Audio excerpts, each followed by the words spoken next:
ও শোনা মা, তুমি আর দিদি মিলে কি করছো?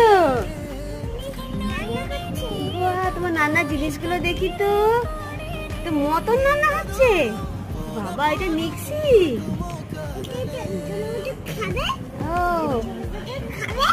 আচ্ছা, এই টেবিলে বসে খাওয়া হবে। আর এটা কি ফ্রিজ? বাবা, এগুলো সব দিদির খেলনা মনে হচ্ছে তো। বাহ, দুজন মিলে রান্না করে। কি রান্না হয়? মটর মটর ঘুগনি। ঘুগনি দেখি একটু তোমাদের মুখটা। শোনা শোনা লাগছে। খাও, ভালো করে রান্না করবে। আমি টেস্ট করব। হ্যাঁ, দেখি মুখটা, দেখি আমার দিকে দেখো, টেস্ট করব। ঠিক আছে? মিষ্টি হলে মিষ্টি, টক হলে টক, ঝাল যেন না হয়। হ্যাঁ, লাইক করো।